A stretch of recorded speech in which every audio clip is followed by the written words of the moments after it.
I'm from Richmond, Virginia, and I'm from a rural town outside of Richmond, Virginia. So we had a well-known poet from like the Richmond slam poetry scene come to my high school and host like creative writing workshops for every single English class in my high school.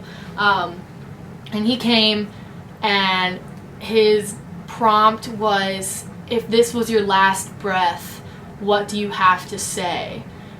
And you had like 10 minutes to just spill your guts. And I had never had such like a wrenching, like demanding moment in terms of my writing before, and it just exploded out of me, like all these things I didn't even know I had to say, and in like this art form. And I realized, it made me realize how much of an open and evocative piece of type of literature it is, I guess, type of art form, writing form.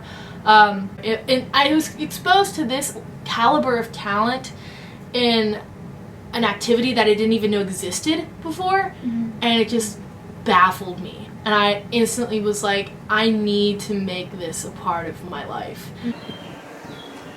Everything in the world is just passing me by. The Facebook invite to whatever sort of adulthood there is for me saw my name and laughed. My phone stows away the calls. Life makes me like it was doing me a favor. And no matter how alone I feel, I still fear the ever-expanding act of doing people seem to have with them more. I fear the traffic lights, where someone always seems to have their foot on the gas a little bit heavier than I do. I fear the imminent drag of my finger on the Twitter feed, like peeking through jail bar fingertips to see the ongoings of the world I have willingly exiled myself from. I fear the lack of metaphors in this poem. I fear the poems other people were writing before I wrote this one. I fear that everyone has a magazine subscription to Progress, and I'm still trying to get my free trial.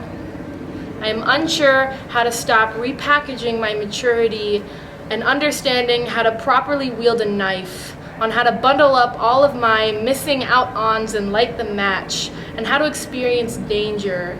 I want to walk into the middle of the freeway and study how to move myself faster than the speed limit, on how to wield a knife.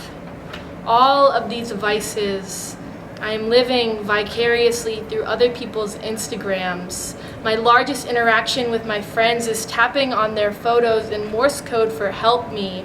I'm too obsessed with death and not enough in love with how to live. I keep trying to shrug myself out of the corpses I get dressed in every day, but I think they're in style. I think sitting on my bed alone in my underwear is in style. So desperately, I am searching the internet for the people I need to be and how to be with the people I know that I need. But life keeps uninviting me from its get-togethers. Keeps stashing the letters in its purse. I keep looking out my window, trying to find a mailman, trying to hear that text tone, trying to learn how to wield a knife and force myself into the catacombs I think I'm unfit to be buried in. How do I begin to let myself crawl out of my own grave? I guess that's what the knife is for.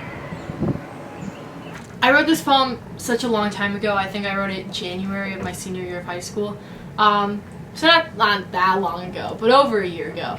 I learned so much about myself. I struggled a lot, like mental health wise in high school, and this was just my backbone. It was like my saving grace.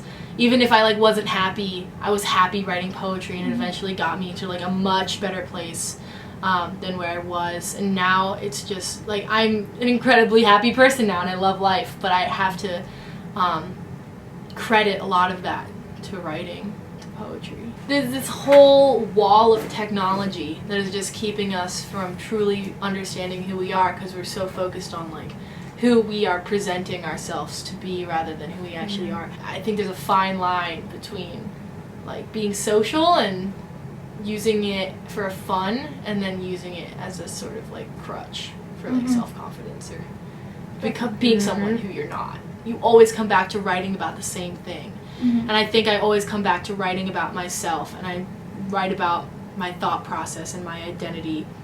And I try to get as introspective as possible, because at this point in my life, I'm just trying to learn who I am the best that I can. And I think poetry is, it's kind of just like studying myself in a way. And I think writing, of course, I'm just going to write the same thing over and over again, just a little bit different. And I think the big leap you get over time is growth, essentially.